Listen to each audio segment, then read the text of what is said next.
Hello guys, welcome to my channel. मैं हूं अर्चना और आज हम पढ़ेंगे भारत रत्न के बारे में। India's highest civilian award, Bharat का सर्वोच्च नागरिक सम्मान। सभी जानते होंगे भारत रत्न के बारे में, तो आज हम पढ़ेंगे जितने भी अवार्डीज रहे हैं जिन्होंने भी भारत रत्न का सम्मान पाया है फ्रॉम 1954 टू 2019, क्योंकि 2020 में फिलहाल तो भारत रत्न अवार्डीज जो हैं वो नहीं अनाउंस किए गए हैं। तो हम 2019 तक जितने भी अवार्डीज हैं उन सब की लाइफ के बारे में पढ़ेंगे, क्या उन्होंने किया, ऐसे क्या काम किए उन्होंने जिसकी वजह से उनको भारत रत्न से सम्मानित किया गया। ठीक है गाइस, तो आज हम पढ़ेंगे भारत रत्न के बारे में। तो सबसे पहले हम जान लेते हैं कि भारत रत्न है क्या।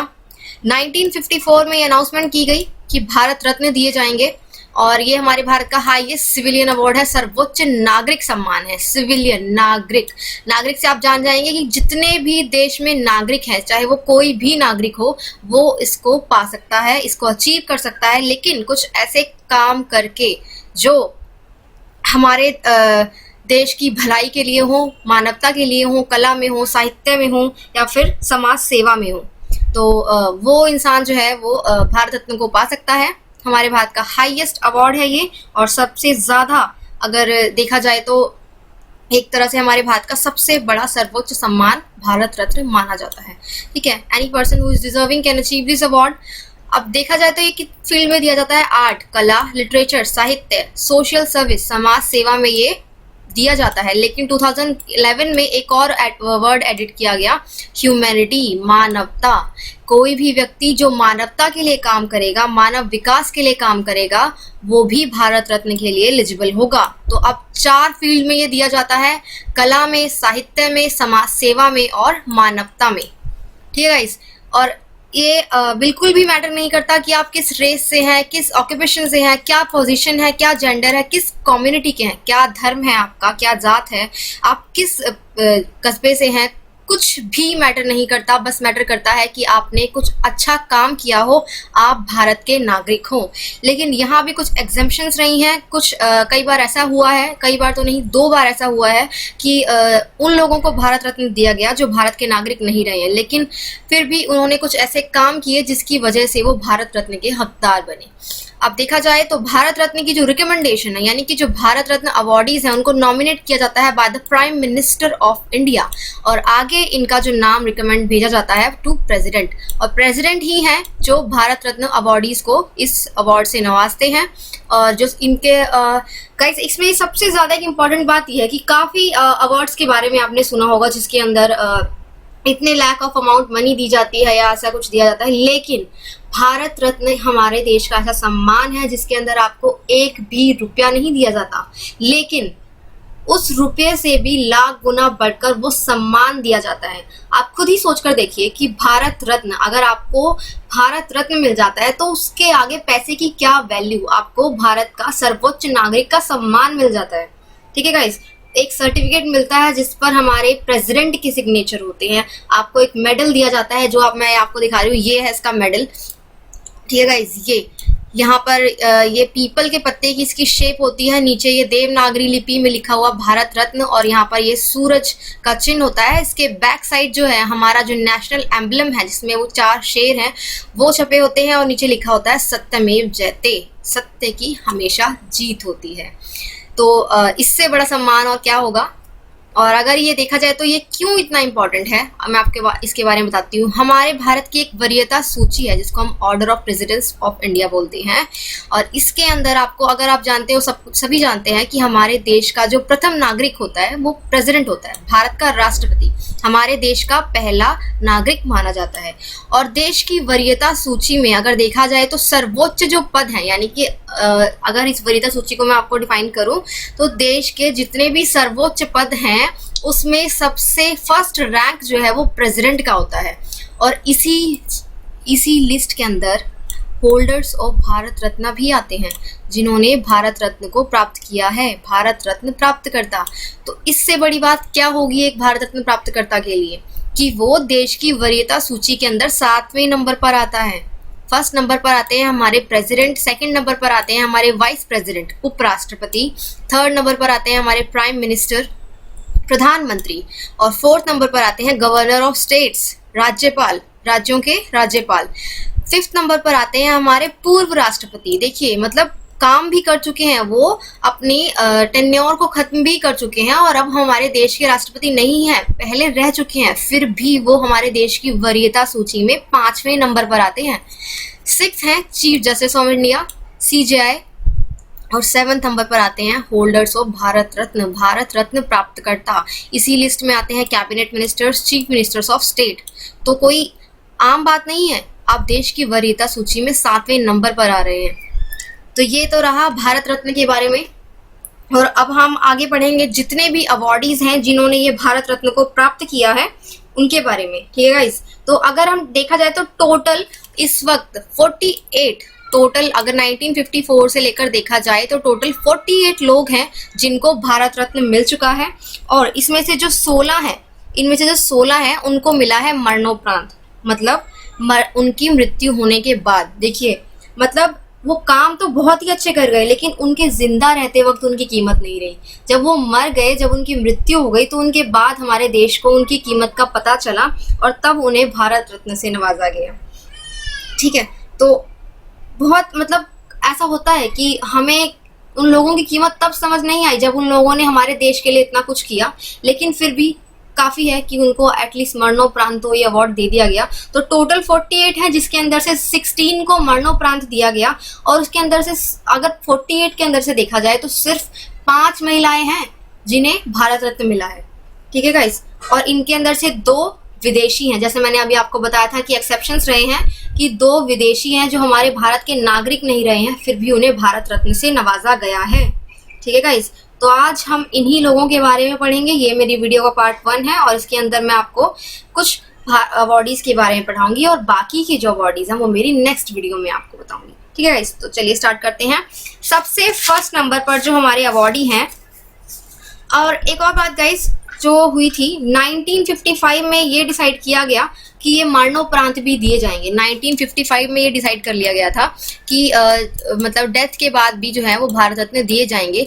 लेकिन इसके 10 साल बाद 1966 जब हमारा हरियाणा बना था, 1966 में पहला मरणोपरांत भारत रत्न दिया गया हमारे रिस्पेक्टेड लाल बहादुर शास्त्री को, जब वो ताशकंद समझौते के लिए उज्बेकिस्तान गए और एक डेड बॉडी के रूप में वहां से वापस आए, तो उन्हें मरणोपरांत भारत रत्न से नवाजा गया। बहुत उनकी जो लाइफ है वो भी बहुत ज़्यादा दुखमय रही, और पर उन्होंने बहुत ज़्यादा देश के लिए बहुत ही अच्छे काम किए। और अभी तक ये बात रहस्य है कि उनकी डेथ हुई कैसे थी, कि एक नेचुरल डेथ थी या फिर एक मर्डर था, ये अभी तक इसके बारे में कुछ नहीं पता लग पाया है। 2005 में RTI आने के बाद भी काफ़ी RTIs भी लगाई गई, लेकिन आज तक ये कभी क्लियर कट नहीं पता चला कि हमारे लाल बहादुर शास्त्री जी की डेथ हुई कैसे थी। तो पहला मरणोपरांत जो अवार्ड दिया गया था वो लाल बहादुर शास्त्री जी को 1966 में दिया था। 1955 में ये डिसाइड कर लिया गया था कि मरणोपरांत भी ये दिए जाएंगे। और 2 बार गाइज ऐसा भी हुआ है कि भारत रत्न सस्पेंडेड कर दिए गए हैं, रद्द कर दिए गए हैं। काफ़ी कंट्रोवर्सीज रही हैं कि 2 बार ऐसा हुआ, मतलब इसके रिलेटेड कि ये जो भारत रत्न है वो सस्पेंड कर दिए गए, ठीक है गाइज। और ये क्यों किए गए? सबसे पहले तो किए गए ये 1977 से 1980 के बीच, जब इंदिरा गांधी की सरकार गिरी और मोरारजी देसाई की सरकार आई, पहली गैर कांग्रेसी सरकार आई, तो बीजेपी जो थी, गैर कांग्रेसी सरकार थी, इन्होंने कहा कि जो ये भारत रत्न है ये तो दिखावटी है, तुम लोग सिर्फ अपनी कांग्रेस के जितने भी कार्यकर्ता हैं उनको अवार्ड देते हो, जो डिजर्विंग है उनको तो तुम भारत रत्न देते ही नहीं हो। तो 1977 से लेकर 1980 तक, जब तक मोरारजी देसाई की सरकार रही, तब तक भारत रत्न सस्पेंडेड रहे, किसी को भी भारत रत्न नहीं दिए गए। और उसके बाद दोबारा ये सस्पेंड हुए 1992 से लेकर 1995 के बीच तक ये सस्पेंडेड रहे।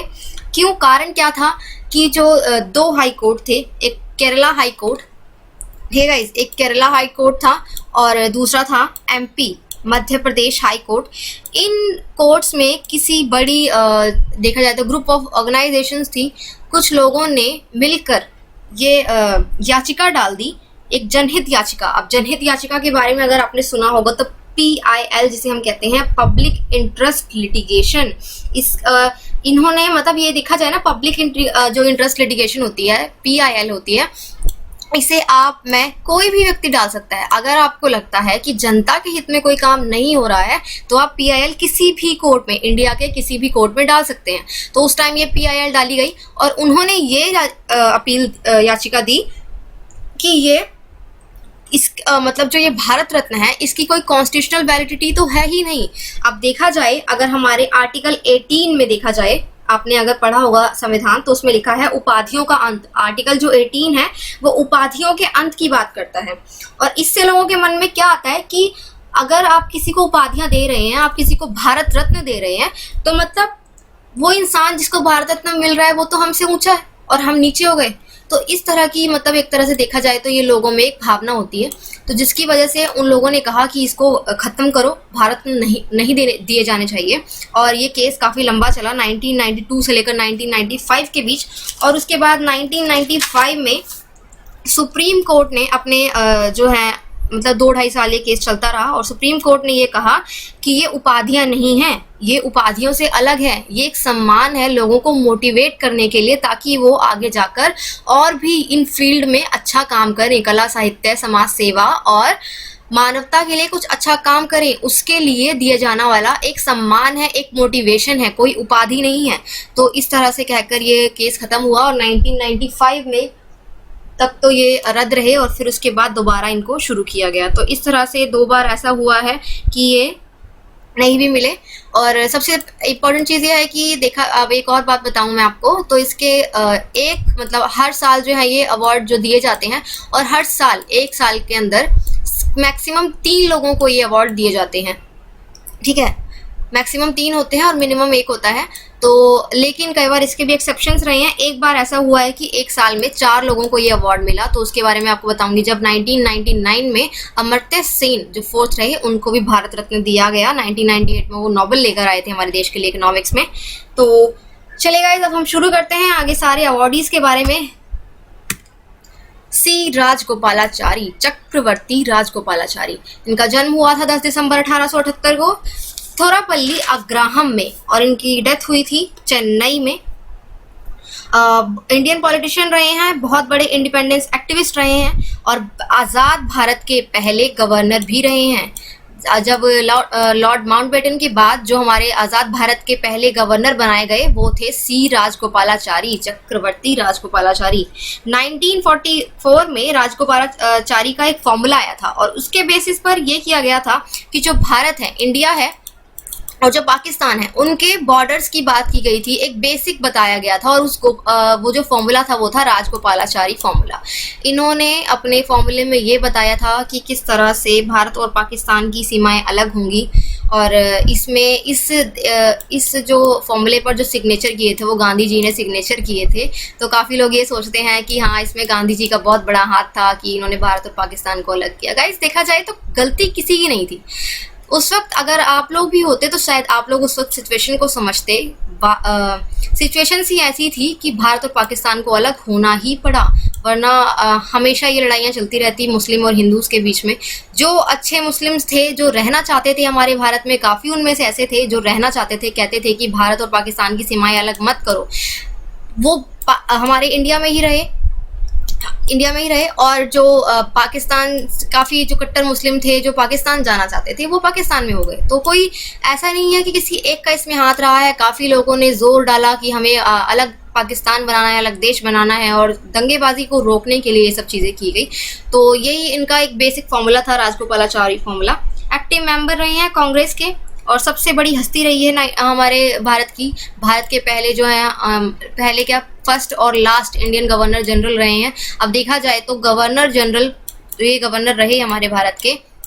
गवर्नर के बाद गवर्नर की पोस्ट को हटा दिया गया और उसके बाद आ गई प्रेसिडेंट की पोस्ट। तो देखा जाए तो मतलब प्रेसिडेंट के बराबर की पोस्ट पर ही तो रहे हैं, ये कोई आम बात थोड़ी ना थी। तो इसीलिए देश के लिए बहुत काम किए और इन्हें भारत रत्न से 1954 में नवाजा गया। 1954 में 3 लोगों को भारत रत्न से नवाजा गया था, चक्रवर्ती राजगोपालाचारी और नेक्स्ट है हमारे सर्वपल्ली राधाकृष्णन। सभी ने इनका नाम सुना होगा। टीचर्स डे 5 सितंबर इनके बर्थडे पर ही मनाया जाता है। बहुत बड़े एजुकेशनिस्ट थे और हमारे भारत के 2nd प्रेसिडेंट रहे हैं और भारत के पहले वाइस प्रेसिडेंट हमारे सर्वपल्ली राधाकृष्णन रहे हैं। बहुत बड़े एजुकेशनिस्ट थे और इनके टाइम में ही पहला एजुकेशन कमीशन आया था, यूनिवर्सिटी कमीशन के नाम से। 1948 में आज़ाद भारत का पहला एजुकेशन कमीशन। एजुकेशन के लिए फील्ड में बहुत ज़्यादा इन्होंने काम किया है और इसी वजह से इनके बर्थडे पर टीचर्स डे मनाया जाता है 5 सितंबर को। ठीक है गाइस, तो सबसे इम्पोर्टेंट ये याद रखना है आपको कि हमारे भारत के सेकंड जो है ये प्रेसिडेंट रहे हैं और फर्स्ट हमारे देश के ये वाइस प्रेसिडेंट रहे हैं। ठीक है गाइस, इनको भी 1954 में ही भारत रत्न दिया गया, सी राजगोपालाचारी के साथ में ही। 3 लोग मैंने आपको बताया कि जैसे मैक्सिमम लोगों को दिया जाता है, तो फर्स्ट नंबर पर थे हमारे चक्रवर्ती राजगोपालाचारी, सेकंड नंबर पर है सर्वपल्ली राधाकृष्णन और थर्ड है सीवी रमन। आई थिंक बहुत ही कम लोग होंगे जिन्होंने इनका नाम नहीं सुना होगा। हमारे देश के लिए फिजिक्स में नोबेल प्राइज लाने वाले सीवी रमन, इनका पूरा नाम देखा जाए तो Chandrashekhar Venkata Raman. CV Raman Nobel prize लाने वाले 1930 में इन्हें नोबेल प्राइज दिया गया फिजिक्स में फॉर स्कैटरिंग ऑफ लाइट। ठीक है, इंडियन फिजिस्ट थे और बहुत इनका नाम फेमस हुआ है, पोस्टल स्टैम्प पर भी इनकी फोटोज आई और 1954 में ही इन्हें भारत रत्न से नवाजा गया। जो 3 बड़ी हस्तियां थी, सी राजगोपालाचारी, सर्वपल्ली राधाकृष्णन और सीवी रमन, 1954 में इन्हें भारत रत्न से नवाजा गया। ठीक है गाइस, सच में भारत के रत्न थे, इसीलिए इन्हें भारत रत्न से नवाजा गया होगा, कोई आम बात तो नहीं थी। 4th नंबर पर आते हैं भगवान दास। सोशल रिफॉर्मर रहे हैं, बहुत बड़े सोशल रिफॉर्मर रहे हैं। इन्होंने समाज सेवा के फील्ड में बहुत ही ज़्यादा उम्दा काम किया है। 1955 में इन्हें भारत रत्न दिया गया और ब्रिटिश टाइम में लेजिस्लेटिव असेंबली के मेंबर भी रहे हैं। मतलब देखा जाए तो सोशल सर्विस के लिए इन्होंने बहुत ही बड़ा काम किया है। 12 जनवरी 1869 में इंडिया में ही इनका बर्थ हुआ था और 18 सितंबर 1958 में इनकी डेथ हो गई थी और 1955 में इन्हें भारत रत्न दिया गया था। Next, famous M Visvesvaraya. काफ़ी महान लोगों के बारे में आपने सुना होगा जो इनके नाम को भी ठीक से नहीं बोल पाते हैं। आई थिंक आप लोग समझ गए होंगे मैं किन के बारे में बात कर रही हूँ। तो एम विश्वेश्वरैया सिविल इंजीनियर रहे हैं, भारत के सिविल इंजीनियर। आज भी कोई सिविल इंजीनियरिंग करता है तो बहुत बड़ी बात समझते हैं, काफ़ी लोग हैं जो समझते हैं, मुझे तो नहीं पता, मुझे तो ऐसा नहीं लगता। लेकिन सिविल इंजीनियरिंग कोई आसान काम तो नहीं है, ये तो मैं मानती हूँ। चलिए, और सिविल इंजीनियर रहे हैं उस वक्त के 1900 के समय की वक्त की बात है, कोई आम बात नहीं थी उस वक्त इंजीनियरिंग करना। और मैसूर के दीवान भी रहे हैं। उस वक्त मैसूर जो है ये सब बॉम्बे सब एक ही था और उस वक्त के ये दीवान रहे हैं। 15 सितंबर 1860 में कर्नाटका में इनका बर्थ हुआ था और 15 सितंबर अगर आप लोग नहीं जानते होंगे तो मैं आपको बता देती हूँ, 15 सितंबर को इंजीनियर्स डे इन्हीं के लिए, इन्हीं के बर्थ पर मनाया जाता है, इन्हीं की याद में मनाया जाता है इंजीनियर्स डे। तो एम विश्वेश्वरैया हमारे भारत के फेमस सिविल इंजीनियर, इनके बर्थडे पर 15 सितंबर को इंजीनियर्स डे मनाया जाता है। ठीक है गाइस, 1955 में ही भगवान दास जी के साथ ही इनको भारत रत्न दिया गया। इंजीनियरिंग की फील्ड में बहुत काम किया, देश के लिए भी बहुत काम किया, तो हकदार बने भारत रत्न के और इन्हें 1955 में भारत रत्न दिया भी गया। Next, famous personality Jawaharlal Nehru, अब first prime minister of India. बहुत लंबा कार्यकाल रहा इनका, अभी तक इनके रिकॉर्ड को कोई नहीं तोड़ पाया कि इनके जितना लंबा कार्यकाल किसी भी प्राइम मिनिस्टर का रहा हो। 1947 से लेकर 1964 तक ये हमारे देश के प्राइम मिनिस्टर रहे, जब तक आखिरी सांस रही ये हमारे देश के प्राइम मिनिस्टर रहे, हिले नहीं अपनी कुर्सी से। 1947 जब देश आज़ाद हुआ तब से लेकर 1964 में ही इनकी डेथ हो जाती है और 1964 तक ही ये हमारे भारत के प्राइम मिनिस्टर रहे। रिकॉर्ड रहा है इनका 17 बार लाल किले पर इन्होंने तिरंगा फहराया है, कोई आज तक इनके रिकॉर्ड को बीट नहीं कर पाया। हाँ, इनकी बेटी इंदिरा गांधी 16 बार जो है वो लाल किले पर तिरंगा फहरा चुकी हैं, लेकिन वो भी इनके रिकॉर्ड को नहीं तोड़ पाई।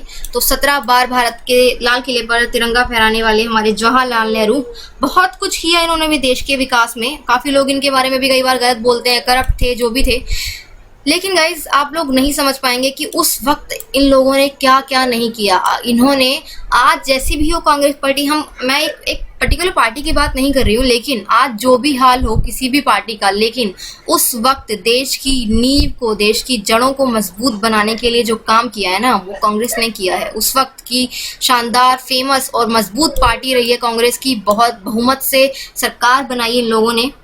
हाँ, लेकिन एक कंट्रोवर्सी रही इनके टाइम में भी जब इनको भारत रत्न दिया गया। भारत रत्न इनको भी 1955 में ही दिया गया था प्रेसिडेंट थे उस टाइम राजेंद्र प्रसाद, उनके हाथों ही इनको भी भारत रत्न दिया गया। लेकिन कंट्रोवर्सी ये रही, जैसे मैंने आपको बताया, कि जो नाम रिकमेंड किए जाते हैं भारत रत्न के लिए कि किन्हें भारत रत्न दिया जाएगा, वो नाम तो प्राइम मिनिस्टर ही तो रिकमेंड करता है, और उस वक्त ये खुद ही प्राइम मिनिस्टर थे। तो लोगों ने बोला कि खुद ही प्राइम मिनिस्टर हो, खुद का ही नाम रिकमेंड कर दिया और खुद को ही भारत रत्न दे दिया। तो ये कोई बात नहीं होती ना। बात तो तब बनती है जब आप पावर में भी ना हो और आपको फिर भी भारत रत्न दिया जाए। जैसे कि आप जानते होंगे, रामनाथ कोविंद से पहले हमारे प्रणब मुखर्जी जी हमारे राष्ट्रपति थे, और अभी 2019 में ही लास्ट ही उनको भारत रत्न दिया गया है। तो बात तब होती है जब आप पावर में नहीं हो, फिर भी आपको भारत रत्न दिया गया। तो कंट्रोवर्सी रही कि पावर में रहते हुए इन्होंने भारत रत्न लिया। लेकिन जो भी हो, देश के लिए बहुत काम किया है इन्होंने। जब तक सांस रही इन्होंने देश की सेवा के लिए बहुत काम किए। तो मेरे हिसाब से तो शायद ये डिजर्विंग थे, जितना इन्होंने किया सभी डिजर्विंग थे। जितने भी स्वतंत्रता सेनानी थे, जितने भी लोग थे जो उस वक्त में देश के लिए खड़े रहे, देश की मिट्टी के लिए खड़े रहे, वो सभी डिजर्विंग थे। हाँ, वो अलग बात है कि हर कोई नज़रों में नहीं आता, हर किसी की लाइफ के बारे में हम इतना डीपली नहीं पहचान पाते। जो आगे होते हैं हम उनको पहचान लेते हैं और उनको हम वो सम्मान भी दे देते हैं। ठीक है गाइस, तो ये थे जवाहरलाल नेहरू, हमारे देश के पहले प्रधानमंत्री, first prime minister of India, सबसे लंबे कार्यकाल में रहने वाले। नेक्स्ट आते हैं गोविंद वल्लभ पंत।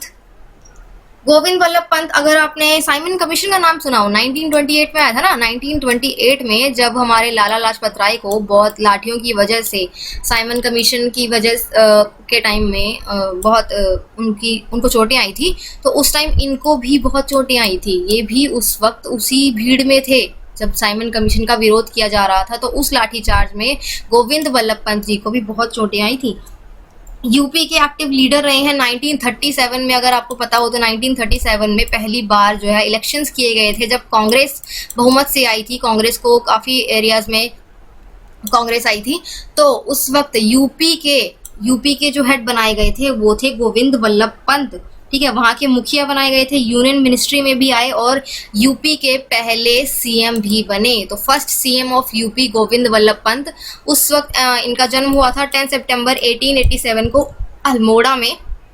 यूपी उस वक्त यूपी में पड़ता था, लेकिन जब आपको पता ही है कि उत्तराखंड जो है वो यूपी से अलग हो चुका है, तो उस वक्त ये उत्तराखंड में था। इस वक्त ये उत्तराखंड में है, सॉरी, और उस वक्त ये यूपी में था। ठीक है गाइस, गोविंद वल्लभ पंत। धोंडो केशव कर्वे एक सोशल रिफॉर्मर थे, और इनको अब ये देखा जाए ना तो इनका ये रहा है कि ये ओल्डेस्ट पर्सन थे जिनको भारत रत्न दिया गया 100 ईयर्स की एज में। जब ये 100 ईयर्स के हुए, इनकी 100 ईयर्स की एनिवर्सरी पर ही इनको भारत रत्न दिया गया। और सबसे बड़ी बात तो ये रही है कि जिंदा रहते, जब ये जिंदा थे, आप सोचो 100 ईयर्स की एज में तो इन्हें भारत रत्न दिया गया है। जब ये जिंदा थे, जिंदा रहते ही इनकी फोटो पोस्टल स्टैंप पर आई थी। मतलब आम बात नहीं होती है कि आपकी फोटो पोस्टल स्टैंप पर आए। आप जिंदा हो और आपकी फोटो पोस्टल स्टैंप पर आ रही है, बहुत बड़ी बात होती है गाइज। बहुत बड़े सोशल रिफॉर्मर रहे हैं, देश की आज़ादी के वक्त बहुत बड़े एक्टिविस्ट भी रहे हैं। और अगर देखा जाए तो गाइज, मतलब जिंदा रहते पोस्टल स्टैंप पर फोटो आना कोई आम बात तो नहीं है। अब मरने के बाद तो आपकी फोटो हर जगह टंग जाती है, कहीं भी लग जाती है, ठीक है, लेकिन जिंदा रहते फोटो छपना बहुत बड़ी बात है। तो इन्होंने बहुत काम किए देश के लिए। धोंडो केशव कर्वे, सबसे इम्पोर्टेंट यही रहेगा, याद रखना है आपको कि ओल्डेस्ट रहे हैं ये। 100 ईयर्स की एज में इन्हें भारत रत्न दिया गया है।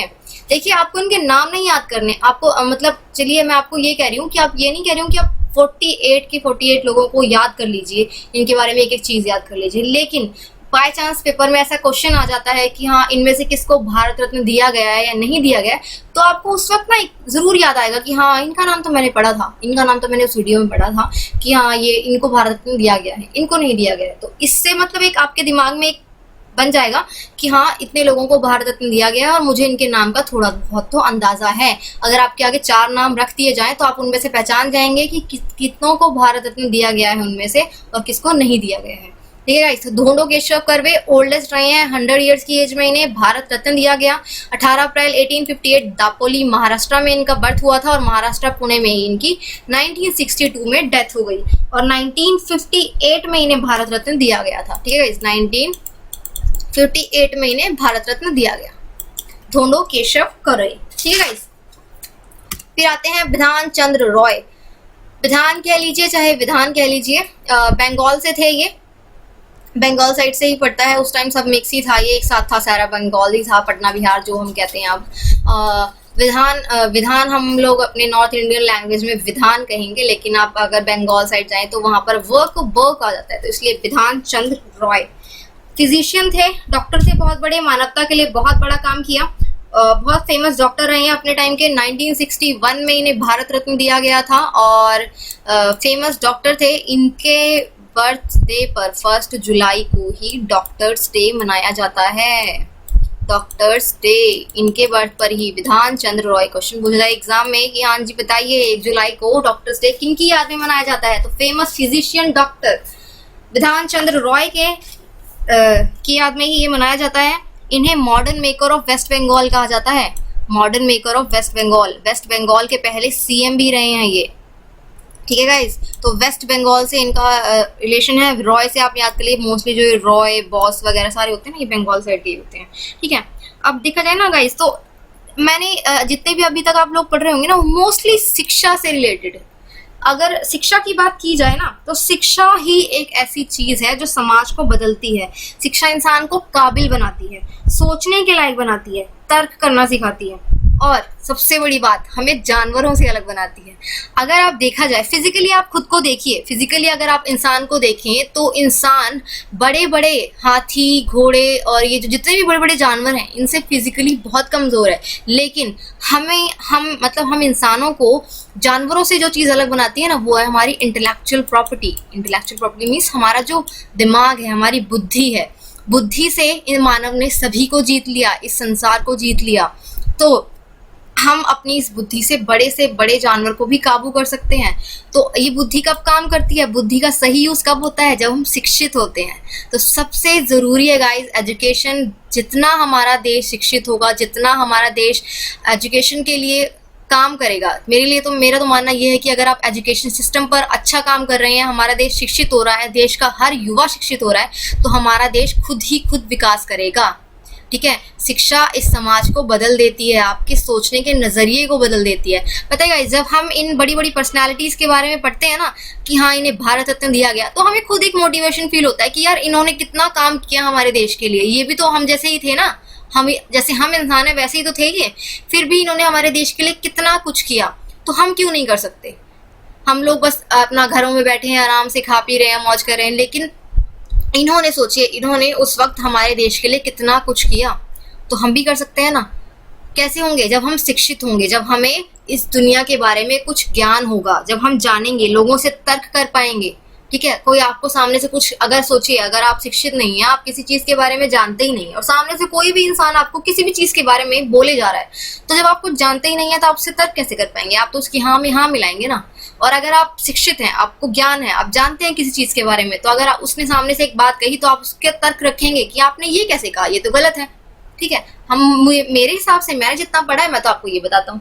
तो जो शिक्षा है वो हमारे एक कंट्री को मजबूत बनाती है। जितना हमारा देश शिक्षित होगा, उतना हमारा देश विकास करेगा। तो गाइस, जितना हो सके आप सब शिक्षा को बढ़ावा दें, बस यही हर देशवासी के लिए बहुत ही अच्छा होगा। जिस दिन हमारा देश शिक्षित हो जाएगा, बहुत ज्यादा विकास कर जाएगा। तो अगले हैं हमारे पुरुषोत्तम दास टंडन, फ्रीडम फाइटर रहे हैं, और हिंदी को ऑफिशियल लैंग्वेज बनाने में बहुत बड़ा योगदान रहा है इनका। हिंदी को अगर देखा जाए तो इन्होंने सोचा कि हिंदी को राष्ट्रभाषा बनाया जाए, तो उसके लिए इन्होंने बहुत जद्दोजहद की। बात देखा जाए तो संसद में बहस उठी कि हाँ, मतलब इन्होंने ये कहा कि हिंदी को हमारी राष्ट्रभाषा बनाया जाए। तो बहस उठी, अपोजिशन से भी लोग बोले, अपोजिट इनके पर्सन जो थे वो बोले कि हाँ जी, क्यों बनाया जाए हिंदी को राष्ट्रभाषा, आप रीजन तो दीजिए। तो इन्होंने कहा कि हमारे देश में अधिकतर हिंदी भाषा बोलने वाले लोग पाए जाते हैं, इसीलिए हिंदी को राष्ट्रभाषा बनाया जाए। तो उन्होंने भी सामने से अपने तर्क रख दिया कि ठीक है, अगर हिंदी को आप राष्ट्रभाषा इसलिए कह रहे हैं कि हमारे देश में अधिकतर लोग हिंदी बोलते हैं, तो इसलिए इसे राष्ट्रभाषा बनाया जाए। तो हमारे देश में राष्ट्र पशु शेर क्यों है?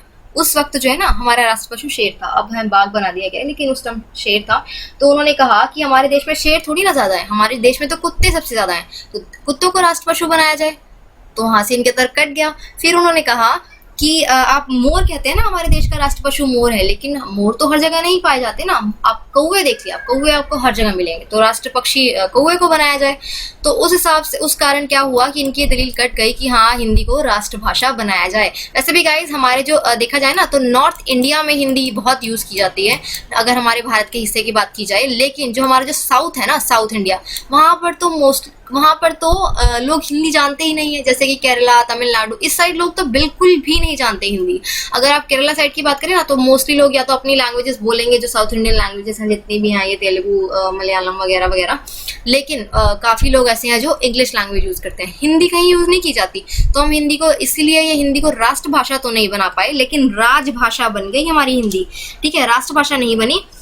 और किस लिए बनी? जस्ट बिकॉज ऑफ पुरुषोत्तम दास टंडन, इनकी वजह से हमारी हिंदी को राजभाषा बनाया गया। 14 सितंबर 1949 को हिंदी को राजभाषा का दर्जा दिया गया, आर्टिकल 343 के अकॉर्डिंग, ठीक है गाइस। 14 सितंबर, अगर आप इस डेट को याद कर पा रहे हो तो 14 सितंबर को हिंदी दिवस मनाया जाता है, ठीक है गाइस, इसीलिए मनाया जाता है। 14 सितंबर 1949 को हमारी हिंदी को राजभाषा बनाया गया, ठीक है, राजकाज की भाषा, ऑफिशियल लैंग्वेज, ठीक है गाइस। तो पुरुषोत्तम दास टंडन जी का बहुत बड़ा हाथ रहा है इसमें। 1961 में इन्हें भारत रत्न दिया गया था, ठीक है गाइस, और 1962 में इनकी डेथ हो गई थी। फिर आते हैं राजेंद्र प्रसाद। कौन ऐसा नहीं है जिन्होंने इसका नाम ना सुना हो, ठीक है। राजेंद्र प्रसाद हमारे देश के पहले राष्ट्रपति रहे हैं सर्वसम्मति से। 1950 में जब राष्ट्रपति के पद जब घोषित कर दिए गए थे कि हाँ, अब राष्ट्रपति का पद होगा, गवर्नर का पद हटा दिया जाएगा, तब 1950 से लेकर 1952 तक सर्वसम्मति के साथ कोई इलेक्शंस नहीं हुए राष्ट्रपति के लिए, ठीक है गाइज। तो सर्वसम्मति के साथ ये हमारे देश के राष्ट्रपति रहे, ठीक है। और सबसे लंबा कार्यकाल रहा है, आज तक कोई इनके कार्यकाल को बीट नहीं कर पाया। 1950 से लेकर 1962 तक 12 साल तक ये हमारे देश के राष्ट्रपति रहे। कैसे? 1950 से लेकर 1952 तक तो ये सर्वसम्मति से रहे, विदाउट इलेक्शंस। 1952 में इलेक्शंस किए गए और 1952 में भी ये इलेक्शंस में ये जीत कर आए और राष्ट्रपति बने। 1957 तक ये देश के राष्ट्रपति रहे। उसके बाद 1957 में फिर से राष्ट्रपति के इलेक्शंस हुए और 1962 तक ये हमारे देश के फिर से राष्ट्रपति रहे। तो टोटल देखा जाए तो 1954 से लेकर 1962 तक ये हमारे देश के राष्ट्रपति रहे हैं, ठीक है। और अगर संविधान सभा में ना काफ़ी चीज़ें चूज़ की गई थी, डिसाइड की गई थी कि ये चीज़ें की जाएंगी, जैसे कि 24 जनवरी 1950 को ना, 24 जनवरी जब जो हमारी संविधान सभा थी उसमें ये डिसाइड किया गया कि हाँ, हमारे देश का एक प्रेसिडेंट होगा, ठीक है। उस टाइम प्रेसिडेंट को फाइनल किया गया कि हाँ, हमारे देश के ये प्रेसिडेंट होंगे राजेंद्र प्रसाद जी। और उस टाइम जो हमारा राष्ट्रगीत है जन गण मन, ठीक है, उसको फाइनल किया गया, ठीक है गाइस। और उसके बाद राष्ट्रगान को भी राष्ट्रगीत वंदे मातरम और राष्ट्रगान हमारा जनगण मन को डिसाइड किया गया। तो तीन चीजें 24 जनवरी 1950 को हमारी संविधान सभा में फाइनल की गई। हमारे देश के राष्ट्रपति श्री राजेंद्र प्रसाद को सर्वसम्मति के साथ बनाया गया, राष्ट्रगीत फाइनल किया गया वंदे मातरम, और राष्ट्रगान भी फाइनल किया गया, ठीक है। और 26 जनवरी ये दो दिन का ये फिर रहा था। 26 जनवरी 1950 को हमारे देश का नेशनल एम्बलम भी फाइनल हुआ, जैसे हम अपना राष्ट्र चिन्ह कहते हैं, जो चार शेर होते हैं ना गाइस, जो मैंने आपको बताया था अभी, भारत रत्न के बैक साइड में वो 4 शेर होते हैं, हमारा नेशनल एम्बलम होता है, तो वो भी डिसाइड किया गया था। और इन्हें फ्रंटियर गांधी भी कहा जाता है, बिहार गांधी कहा जाता है इन्हें। मैं थोड़ा ज़्यादा ही आगे फ्लो में क्या गई, तो बिहार गांधी इन्हें कहा जाता है, काफ़ी नाम है, फेमस है इनका। तो हमारे देश के पहले राष्ट्रपति श्री राजेंद्र प्रसाद 1962 में ही इन्हें, जब इनका कार्यकाल खत्म हो गया था, आई थिंक 13 मई को इनका कार्यकाल खत्म हो गया था 1962 में, तो उसके बाद इनको भारत रत्न से नवाजा गया। नेक्स्ट है जाकिर हुसैन। ये तबला वादक जाकिर हुसैन नहीं है, डॉक्टर जाकिर हुसैन हमारे देश के पहले मुस्लिम राष्ट्रपति, ठीक है गाइज। उस टाइम इनका ये पहले रहे हैं जिनकी कार्यकाल के बीच में ही डेथ हो गई, पहले मुस्लिम राष्ट्रपति रहे हैं और तीसरे राष्ट्रपति रहे हैं। पहले मैंने आपको बताया जैसे कि राजेंद्र प्रसाद थे, सेकंड सर्वपल्ली राधाकृष्णन थे और थर्ड थे हमारे प्रेसिडेंट, ये मुस्लिम प्रेसिडेंट फर्स्ट जाकिर हुसैन। ठीक है, अगर आपने सुना हो तो गांधी जी ने ना 1937 के आसपास की बात है, 1937 की बात है। उस टाइम गांधी जी ने कुछ, हम अपने देश को देखा जाए तो हम स्वदेशी के उस पर काम कर रहे थे, और गांधी जी ने कहा था कि हमारी जो शिक्षा है उसको हम किस हिसाब से तैयार करेंगे। तो कहते हैं कि जो शिक्षा का पर जो बेसिक शिक्षा हमारी क्या रहेगी, उस पर जो प्रोजेक्ट पेश किया गया था ना, वो जाकिर हुसैन ने ही पेश किया था। इस पर बेसिक शिक्षा पर जो हमारी जो बेसिक एजुकेशन है, कि हाँ हमारी बेसिक कैसी एजुकेशन होगी, क्या पढ़ाया जाएगा आने वाले जो हमारे स्टूडेंट्स हैं, तो उसको जो पेश किया था ना, वो जाकिर हुसैन ने ही किया था। ठीक है गाइस, कि हमारा क्या मैटर रहेगा, क्या सब्जेक्ट्स रहेंगे, ये सब जो है जाकिर हुसैन ने ही डिसाइड किया था। नेक्स्ट है पांडुरंग वामन काने, नाम से ही इनके पता चल रहा है, ये भी साउथ इंडियन ही रहे हैं। रत्नागिरी महाराष्ट्र में इनका बर्थ हुआ था 7 मई 1880 में। संस्कृत स्कॉलर रहे हैं, संस्कृत में बहुत बड़ा नाम कमाया है इन्होंने। इनकी फेमस बुक रही है धर्मशास्त्र, जिसके 5 वॉल्यूम छपे हैं। संस्कृत में बहुत बड़ा योगदान रहा है इनका, पांडुरंग वामन काने। अब देखा जाए तो एक पर्टिकुलर फील्ड में इन्होंने इतना बड़ा योगदान किया, तो भारत रत्न के तो लायक बनी गए ना गाइड्स। देखिए, कभी भी ऐसा नहीं होता कि इन्होंने थोड़े से वक्त के लिए कुछ अच्छा काम कर दिया तो इन्हें भारत रत्न मिल गया। बहुत बहुत ज्यादा मेहनत की होती है इन्होंने, कुछ बहुत ही ज्यादा ऐसा एक्स्ट्रा ऑर्डिनरी इन्होंने किया होता है कि जो हर कोई नहीं करता, नॉर्मली कोई लोग नहीं कर पाते, तभी तो ये लायक बनते हैं भारत रत्न के। तो इन्होंने संस्कृत की फील्ड में बहुत ज़्यादा नाम कमाया, बहुत लंबे समय तक, और इसीलिए इन्हें भी भारत रत्न से नवाजा गया। ठीक है गाइस, 1963 में इन्हें भारत रत्न दिया गया था, सॉरी 1963 में। ठीक है, 1963 में इन्हें भारत रत्न दिया गया। नेक्स्ट है लाल बहादुर शास्त्री, सभी ने इनका नाम सुना होगा। ठीक है गाइस, हमारे देश के दूसरे प्रधानमंत्री रहे हैं। अगर आप गुलजारी नंदा के हिसाब से देखा जाए तो ये तीसरे रहे हैं, लेकिन हमारे देश के वैसे देखा जाए तो ये दूसरे प्रधानमंत्री रहे हैं। जब 1964 में जवाहरलाल नेहरू जी की डेथ हुई, तो उस वक्त कुछ समय के लिए, जब एकदम से टेन्योर में किसी प्रेसिडेंट के प्राइम मिनिस्टर की डेथ हो गई, तो उस वक्त कुछ समय के लिए एक्टिंग कार्यवाहक जो प्राइम मिनिस्टर बनाए गए थे वो थे गुलजारी लाल नंदा। फिर उसके बाद इन्हें बना दिया गया 1964 में, और ये तब पीएम बने थे जब हमारे देश के 2 बड़े मतलब पीएम की अचानक डेथ हो गई थी। गुलजारी लाल जो नंदा थे, ये तब पीएम बने जब हमारे देश के 2 बड़े प्राइम मिनिस्टर्स की डेथ हुई। पहले थे हमारे जो थे JL नेहरू, और दूसरे थे हमारे लाल बहादुर शास्त्री। इन दोनों की डेथ इनके कार्यकाल के वक्त ही हो गई, और तभी acting prime minister Gulzari Lal Nanda ji को ही बनाया गया था। इनकी मौत बहुत बड़ा रहस्य रही है, जैसे कि मैंने आपको बताया ही था। ताशकंद, जब 1961 की आसपास की बात है, जब हमारा पाकिस्तान के साथ युद्ध वगैरह हुआ था, तो ये 1964 में ये ताशकंद उज़्बेकिस्तान में पड़ता है। जो उस वक्त वहाँ पर ये समझौते के लिए गए थे, वहाँ पर पाकिस्तान के जो पीएम है वो भी वहाँ पर आए थे, और वहाँ गए तो थे ये ठीक ठाक, लेकिन आए एक डेड बॉडी के रूप में, और आज तक ये कभी समझ नहीं पाए हम, कभी मतलब कभी हम पता ही नहीं चल पाया कि इनकी एग्जैक्टली इनकी डेथ हुई कैसे थी। जो हमारी 1965 की लड़ाई थी ना, उस पर समझौता करने गए थे, सॉरी 1961 कह दिया मैंने। 1965 की जो हमारी जो पाकिस्तान और भारत की जो लड़ाई हुई थी, उस पर ये समझौता करने गए थे, और वहीं पर इनकी डेथ हो गई। जय जवान जय किसान का नारा इन्होंने दिया था। हमारे भारत के रेल मंत्री भी रहे हैं, और अभी तक हम ये कभी नहीं जान पाए कि इनकी डेथ कैसे हुई है। हाँ, कई RTIs लगी और कहा गया कि अगर, क्योंकि उस वक्त देखा जाए तो ताशकंद उज़्बेकिस्तान जो था वो USSR का हिस्सा था। ठीक है गाइस, तो कहा गया कि अगर हम ये बात अब खोलेंगे तो हमारे रशिया से रिलेशंस खराब हो सकते हैं। ठीक है गाइस, तो इसीलिए ये बात जो है अब कभी भी आप देखा जाए तो ये नहीं खुलेगी, क्योंकि अब तो ये बात काफ़ी पीछे निकल चुकी है। और उस टाइम भी काफ़ी हुआ कि लोगों ने बहुत सवाल किए कि हाँ जी लाल बहादुर शास्त्री की डेथ कैसे हुई, लेकिन आज तक ये कभी नहीं पता चल पाया। तो हमारे देश के दूसरे प्रधानमंत्री रहे हैं, और इंडिया का जो पहला मरणोपरांत, हाँ मैं बताना भूल गई, आपको पहले बता तो दिया था वैसे, 1966 में इंडिया का पहला मरणोपरांत, जब ये वहां से वापस आए ना डेड बॉडी के रूप में, तब इन्हें भारत रत्न से नवाजा गया। 1966 में इंडिया का पहला भारत रत्न मरणोपरांत दिया गया। 1955 में ये डिसाइड कर लिया गया था कि भारत रत्न दिया जाएगा, लेकिन 1966 में हमें ये लाल बहादुर शास्त्री जी को भारत रत्न दिया गया। नेक्स्ट है Indira Gandhi. Only first, India's first only female prime minister of, ठीक है गाइस। तो शास्त्री जी के बाद यही हमारे देश की प्रधानमंत्री बनी, और बहुत ही ज़्यादा देखा जाए तो इनकी बहुत ही देखा जाए पर्सनालिटी जो थी इनकी, बहुत ही पावरफुल पर्सनालिटी थी।